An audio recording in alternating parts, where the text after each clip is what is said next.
और जैसा अभी आपके राष्ट्रीय अध्यक्ष जी ने बताया कि इसकी स्थापना 1972 में हुई, अर्थात लगभग 55 वर्ष लंबी यात्रा करने वाला इस संगठन के राष्ट्रीय सम्मेलन में अपनी ओर से अपनी पार्टी की ओर से, सरकार की ओर से सभी पत्रकार मित्रों का हार्दिक स्वागत और अभिनंदन करता हूं। मंच पर हमारे यहाँ संगठन सरकार से बड़ा होता है कि संगठन के हमारे इकाई के 2 अध्यक्ष, एक हमारे महानगर के अध्यक्ष श्री राजकुमार गुप्ता जी हैं और जो जिला इकाई के अध्यक्ष हैं श्री प्रशांत पुनिया जी, वह भी मंत्री मेरे साथ हैं। हमारे श्री विजय शिवहरे जी, वो विधान परिषद में सदस्य हैं और प्रदेश में मंत्री हैं, मंत्री माने संगठन के मंत्री, वह भी मंच पर हैं। हमारे सम्मानित विधायकगण श्री धर्मपाल जी, वह भी मौजूद हैं। हमारी इस विश्वविद्यालय की कुलपति महोदया प्रोफेसर आशु रानी जी हैं और इस कार्यक्रम में उपस्थित रहने का जो उन्होंने कार्य किया, इसके लिए उनकी मैं प्रशंसा भी करूंगा। जो राष्ट्रीय अध्यक्ष के नाते आपके इस नेशनल यूनियन ऑफ जर्नलिस्ट के अध्यक्ष हैं श्री राज बिहारी जी, उन्होंने बहुत ही सारगर्भित तरीके से, बहुत ही संक्षेप में बहुत बड़ी बड़ी बातें बताई हैं, कही है। मैं इसकी भी हृदय से सराहना करता हूं। हमारे राष्ट्रीय महामंत्री के रूप में जो काम देख रहे हैं श्री प्रदीप तिवारी जी, राष्ट्रीय कोषाध्यक्ष श्री अरविंद सिंह जी और कार्यक्रम के संयोजक श्री प्रमोद गोस्वामी जी। बहुत मुझे नहीं लग रहा था कि लखनऊ से आगरा आना और आगरा से फिर लखनऊ जाना, कुछ कार्यक्रम के इस समय अभियान चल रहे हैं, आप सब अवगत हैं, अभी मैं बताऊंगा। जो उत्तर प्रदेश इकाई के अध्यक्ष आदरणीय श्री सुरेंद्र दुबे जी, पूर्व अध्यक्ष श्री वीरेंद्र सक्सेना जी, सम्मानित मोहन बाबू अग्रवाल जी, दिलीप खुराना जी और अजेंद्र चौहान जी और अन्य जो भी हमारे पत्रकार महानुभाव हैं, वरिष्ठ लोग भी हैं, क्योंकि इतनी बड़ी संख्या में पत्रकारों का एक साथ जमावड़ा ये कोई छोटी बात नहीं, बहुत बड़ी बात है। और आप सबका जो प्रोफेशन है वह दिन रात, जैसे हम लोग मानते हैं कि चाहे वह पत्रकारिता हो, चाहे वह राजनीति का क्षेत्र हो, चाहे वह पुलिसिंग की सेवा हो पुलिस की वर्दी में, और चाहे चिकित्सक के रूप में, इन चारों के लिए 24 घंटे में से कोई भी ऐसा समय आ जाएगा जब वह अगर विश्राम भी कर रहे हैं तब भी जरूरत पड़ेगी तो अपने अपने कर्तव्य पालन के लिए उनको लगना पड़ता है, डटना पड़ता है। मैं आप सब इस प्रकार का जब अधिवेशन करते हैं तो इसमें खुशी होती है। और देश का सबसे बड़ा पत्रकार संगठन, ये बड़ी बात है। अभी राज बिहारी जी ने जो कहा, बहुत सारी बातें मैं नहीं करता, कई जगह हम लोग भी जाते रहते हैं जिलों में, और वहां बहुत सारे वरिष्ठ जो पत्रकारगण होते हैं, अलग अलग चैनल से होते हैं, अलग अलग अखबारों से होते हैं। जो नई भीड़ आई है उसके चक्कर में वो एकदम पीछे, एकदम अलग स्थान पे बैठने का प्रयास करते हैं। कई बार हम लोग पत्रकार वार्ता करते हैं तो उसमें भी सवाल माने ऐसे आते हैं, मोबाइल पे आ जाते हैं कि मोबाइल लेकर के ऐसे पूछने लगते हैं कि हाँ जवाब दीजिए। तो जवाब तो देना सरकार के नाते हम लोगों का दायित्व है, हम लोग देने का प्रयास भी करते हैं। लेकिन जो आपने मांग किया, निश्चित तौर से आप ज्ञापन दीजिए। और पत्रकारिता का जो स्थान है वो सबसे महत्वपूर्ण स्थान है, लोकतंत्र का चौथा स्तंभ है, और चौथे स्तंभ की बहुत बड़ी जिम्मेदारी और भूमिका भी है। अगर सरकार कोई भी ऐसा लगता है कि काम जो करना चाहिए वो नहीं कर रहे, तो भी आप कहने के अधिकार रखते हैं, आपकी कलम में वो ताकत है। और जो नहीं करना चाहिए वो कर दिया, तो अभी आप बोल सकते हैं। मैं तो आप सब यहाँ पर इतनी बड़ी संख्या में आए हैं और दूसरे दूसरे प्रदेशों से भी आए हैं। तो उत्तर प्रदेश में आए हैं तो मैं उत्तर प्रदेश सरकार के उप मुख्यमंत्री के नाते आप सभी का यहाँ स्वागत करूंगा, अभिनंदन करूंगा और आप सब कर्तव्य पथ पर डटे रहे। आपने बड़ी अंत में किस रास्ते में चलना पड़ेगा, जिस रास्ते से भारत चला। आज पूरी दुनिया युद्ध के मुहाने पर खड़ी है, आप सबको मालूम है। जहां उधर रूस और यूक्रेन का युद्ध है, तो यहाँ मिडिल ईस्ट में आप सबको मालूम है ईरान, अमेरिका, इजराइल के बीच जो युद्ध चल रहा है, वो कब क्या स्वरूप धारण करेगा किसी को पता नहीं। रोज उसमें एक नया नया स्वरूप दिखाई देता है, नई नई चीजें दिखाई देती, नई नई बातें दिखाई देती हैं। लेकिन सबके बीच में से जो रास्ता है, वह रास्ता दिखाने वाला केवल और केवल भारत है। और भारत अपनी जिम्मेदारियों को दुनिया की दृष्टि से भी निभाने का काम कर रहा है। और हमारे देश के माननीय प्रधानमंत्री जी, दुनिया के और किसी देश के प्रधानमंत्री या राष्ट्रपति जो राष्ट्राध्यक्ष होते हैं, उनको 32 देशों का सर्वोच्च सम्मान नहीं मिला होगा, लेकिन भारत के प्रधानमंत्री माननीय नरेंद्र मोदी जी को 32 देशों का सर्वोच्च सम्मान प्राप्त हुआ। ये हमारे सबके लिए गर्व की बात है। और ये सम्मान मोदी जी का नहीं है, भारत के जो 150 करोड़ लोग हैं उन सबका सम्मान है। जहां उन्हें सम्मान मिला वहां उन्होंने उस देश के नागरिकों को और भारत के नागरिकों को सम्मान समर्पित करने का काम किया है। कि हमारे गौरव की बात है। अर्थात भारत के प्रति जो विश्वास है, भारत के साथ जो मित्रता है, भारत के साथ जो व्यापार है, सब कुछ निरंतर बढ़ता जा रहा है। दुनिया की बहुत कुछ ताकतें हैं, आप सब जानते हैं, वो नहीं चाहते कि इस देश की प्रगति जिस स्पीड में हो रही है उस स्पीड में होती रहे। लेकिन बाधा डालने वाले डाले हुए बाधाएं आती हैं आए, घिरे पड़ने की घोर घटनाएं। लेकिन उसके बीच में से भी रास्ता निकालने का काम हम आपको विश्वास दिलाते हैं। हम अपने देश के माननीय प्रधानमंत्री जी, अगर उत्तर प्रदेश की बात करें तो मुख्यमंत्री आदरणीय योगी आदित्यनाथ जी के जो नेतृत्व में यह डबल इंजन सरकार है, हम लोग जितना अच्छा से अच्छा कर सकते हैं वो करने का काम कर रहे हैं, आगे करेंगे। लोकतंत्र की मजबूती के लिए आप सबकी भूमिका बड़ी महत्वपूर्ण है। आप अपनी भूमिका का निष्पक्षता से निर्वहन करने में सफल हो, ऐसी मैं कामना व्यक्त करता हूं। और जहां मेरी जरूरत पड़ेगी मैं आप सबके साथ भी हूं। और आप सबको यह भी भरोसा दिलाना चाहता हूं, हमारे जो पत्रकार जगत के लोग हैं उनकी भी कई बातें आती रहती समय समय पर, उन पर आज बोलने का दिन नहीं है, लेकिन उनका भी समाधान हम लोग करने पर विचार कर रहे हैं। बस इतना ही जानकारी देते हुए आज आप सब ने मुझे इसमें जो पत्रकारों का संगठन, इतना बड़ा संगठन, उसमें आपने मुझे बुलाया और मुझे आने का अवसर मिला। और उस विश्वविद्यालय परिसर में जिस विश्वविद्यालय का 100 वर्ष का इतिहास हो गया और अनेक महान विभूतियां इस विश्वविद्यालय से शिक्षा प्राप्त करके देश की सेवा की है और दुनिया में देश का नाम ऊंचा किए हैं। आज हमारी मुख्यमंत्री महोदया है, वो भी बैठी हैं। आज इस अवसर मुझे आने का सौभाग्य मिला, मैं इसके लिए आभार प्रकट करते हुए, क्योंकि मेरा कार्यक्रम अभी यहाँ भी कुछ है संगठनात्मक है, कुछ सरकारी कार्यक्रम है, तो करने के बाद फिरोजाबाद, फिर लखनऊ में कार्यक्रम है।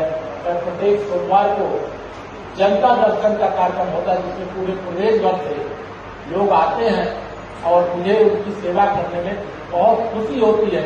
अगर उनकी कोई समस्या है, अगर वो अपने जिले से चल करके लखनऊ आए हैं और कोई समस्या है और उस समस्या का मैं समाधान कर पाता हूं, मुझे बहुत संतोष होता है कि राजनीतिक क्षेत्र में काम करने के बाद और सरकार की जिम्मेदारी होने के बाद अगर कोई समस्या है उसका हम समाधान कर पाते हैं, उसमें खुशी होती है। इसलिए ज्यादा समय आप सबके बीच में नहीं दे पाया हूं। जो भी आपका नेतृत्व है, मैं उन सबको बहुत आभार प्रकट करते हुए और समय ज्यादा नहीं दे पाया, इसलिए क्षमा मांगते हुए अपनी बात को पूरी करता हूं। बहुत बहुत धन्यवाद, बहुत बहुत आभार। लोकतंत्र के चारों स्तंभ अपनी भूमिका पूरी निष्पक्षता से निर्वाह कर सके, इसकी आवश्यकता है। तभी लोकतंत्र का महत्व, तभी लंबे समय तक लोकतंत्र कायम रहे।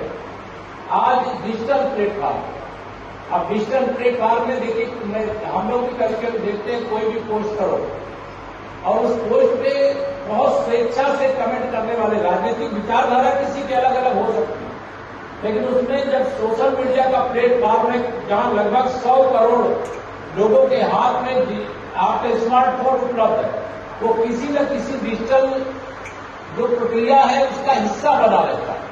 जब उसका हिस्सा बना रहता है तो वह अपनी प्रतिक्रिया स्वरूप कोई अगर पोस्ट आई तो उसमें कमेंट देने का काम करता है। यह भी एक हम अच्छा मानते हैं, लेकिन भारत जिस तीव्र गति से दुनिया के सामने प्रगति करता हुआ दिखाई दे रहा है, इससे विश्व की बहुत बड़ी बड़ी शक्तियां, जो भारत विरोधी शक्तियां हैं वो तो है ही, लेकिन जो भारत विरोधी नहीं है, लेकिन वह देख रहे हैं कि भारत इतनी तेजी से प्रगति कर रहा है कि आने वाले समय में उनके देशों में बनने वाला सामान भारत के बाजारों में नहीं बिक पाएगा, तो भारत के खिलाफ षड्यंत्र भी करने का काम करते हैं। क्योंकि आत्मनिर्भर भारत बनेगा तो हमारे देश की अर्थव्यवस्था का आकार बढ़ेगा, हमारी ताकत बढ़ेगी। तो हमारे देश में अगर कोई सामान बनना शुरू होगा जो विदेश में बनता था तो वहां के लोग बनाते थे। अगर देश में बनेगा तो देश में बिकेगा, तो बनाने वाले भी हमारे देश के होंगे, खरीदने वाले भी हमारे देश के होंगे, अर्थात रोजगार के भी बड़े पैमाने पर अवसर होंगे। एक वातावरण इस देश का आज बना हुआ है कि हम आत्मनिर्भर बनेंगे। और ये छोटी मोटी जो मैं ऐसा नहीं कि मैं कोई छोटी छोटी सामग्रियों के बनाने की बात कर रहा हूं। जैसे आप सब जानते हैं, हथियार खरीदने में हमारा सबसे ज्यादा पैसा, मतलब जो हमारी विदेशी मुद्रा है उसका बड़ा हिस्सा हथियार खरीदने में जाता है। दूसरा बड़ा हिस्सा जो वर्तमान में वैश्विक ऊर्जा संकट है, हमें क्रूड ऑयल खरीदने में, गैस खरीदने में खर्च करना पड़ रहा है। आज जैसे देश के माननीय प्रधानमंत्री जी ने आह्वान किया, मैं आपके माध्यम से आप सबका आह्वान करते हुए आपके माध्यम से पूरे देश का आह्वान, प्रदेश का आह्वान करूंगा कि यह जो बचत करने का भाव भारत के भारतीयों के मतलब जन्म से ही रहता है। छोटी आयु है और छोटी आयु में ही छोटे बच्चे के पास भी गुल्लक होता है, और गुल्लक में कि अपना जो पैसा पाया उसमें से 1 रुपये गुल्लक में डाल दिया। 6 महीने में, साल भर में वो जब खोलता है तो उसमें बहुत पैसा निकल आता है कि हाँ हमने इतना इतना बचाने का काम किया। और आज इसी प्रकार का काम जो चाहे छोटे हैं चाहे बड़े, सबको मिलकर के करना है कि हमें जो ऊर्जा संकट है इसका सामना करना है। भारत में आज मैं देख रहा था, हमारे हरदीप पुरी जी देश के जो पेट्रोलियम मंत्री हैं, उन्होंने कहा, माननीय प्रधानमंत्री जी ने समुद्र मंथन करने को कहा, और समुद्र मंथन से अभी आप सबको मालूम है अंडमान निकोबार के क्षेत्र में गैस का एक बहुत बड़ा भंडार मिल गया। अब जब गैस का भंडार भारत के अंदर मिल जाएगा तो जो आयात करते हैं, तो उसमें हमारी मुद्रा खर्च होती है, तो भारत में ही अगर गैस मिल जाएगी तो हमें खरीदना नहीं पड़ेगा। लेकिन इस प्रकार की जो चीजें हैं उसके वास्तविक धरातल पर आने में समय लगता है। अभी पिछले दिनों आप सबने भी उस विषय को आगे बढ़ाया है और मैंने भी सुना है, और देश के माननीय प्रधानमंत्री जी ने सोशल मीडिया के माध्यम से देशवासियों से वह बात शेयर किया कि जो अभी परमाणु ऊर्जा की बात होती है, जो हमारा फास्ट फ्यूजन रिएक्टर यानी थोरियम से तैयार होगा, उसमें जो शोध चल रहा था वो सक्सेस हो गया। अब उसमें कोई तो कह रहा है कि 300 वर्ष तक, कोई कह रहा है 700 वर्षों तक ऊर्जा संकट से देश मुक्त हो जाए। अर्थात वो थोरियम एक ऐसी चीज है कि उसका जो वैज्ञानिकों ने शोध करके, जो रिसर्च करके उसका रिसर्च निकाला है, फास्ट फ्यूजन रिएक्टर, अगर जैसे 1 लीटर तेल डालो और उससे अगर 10 किलोमीटर आपकी गाड़ी चलनी है तो 1 लीटर 10 किलोमीटर जब तक चलेंगे तब तक 1 लीटर की जगह 1.5 लीटर उसमें मतलब ईंधन तैयार हो जाए। इस प्रकार का थोरियम से जो फास्ट फ्यूजन रिएक्टर है उसको भी खोज करने का काम देश के हमारे महान वैज्ञानिकों ने किया है। मैं आप सब के इस मंच से उनका सबका अभिनंदन करना चाहता हूं, क्योंकि आने वाला समय तो भारत का है। दुनिया चाहे जितने बड़े बड़े चमक धमक दिखाने का काम करे, लेकिन आपने उत्तर प्रदेश के उप मुख्यमंत्री श्री केशव प्रसाद मौर्य जी, आगरा यूनिवर्सिटी की कुलपति प्रोफेसर आशू रानी जी, एनयूजे के महासचिव प्रदीप तिवारी जी, एनयूजे उत्तर प्रदेश के अध्यक्ष सुरेंद्र दुबे जी, महासचिव शर्मा जी, मंच पर विराजमान सभी अतिथिगण और एनयूजे के सभी राज्यों से आए हुए प्रतिनिधि और आगरा के पत्रकार मित्र, समय बहुत कम है, कार्यक्रम भी देरी से शुरू हुआ है, बहुत कम समय में लूंगा।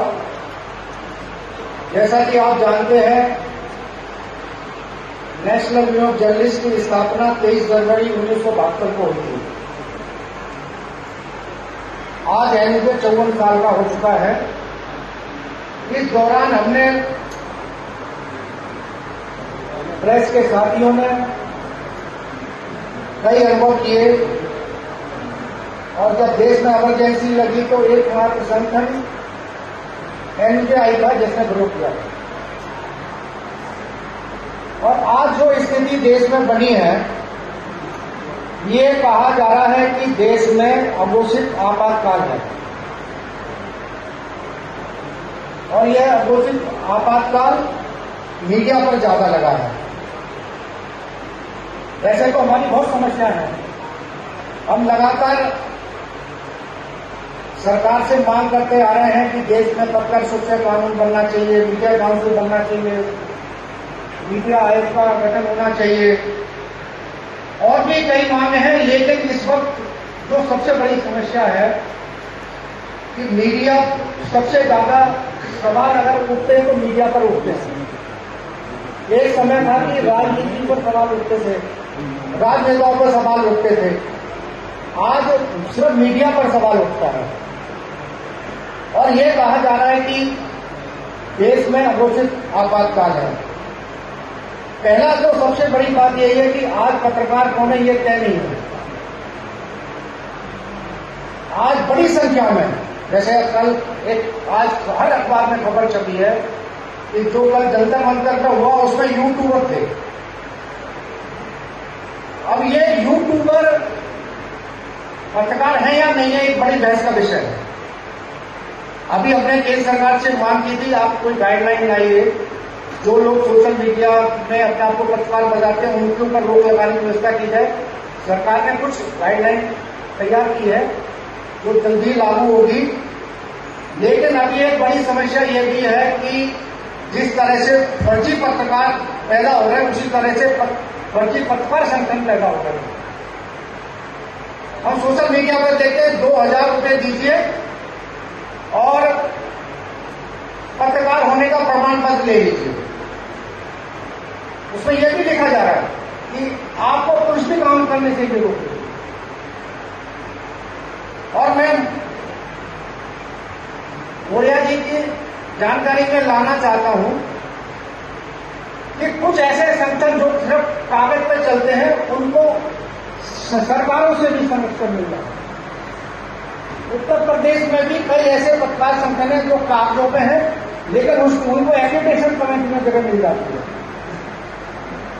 और जो बड़े संगठन हैं जो वास्तव में जो पत्रकारों के हित के लिए काम कर रहे हैं, उनके अधिकारों के लिए काम कर रहे हैं, उनको जगह नहीं मिलती।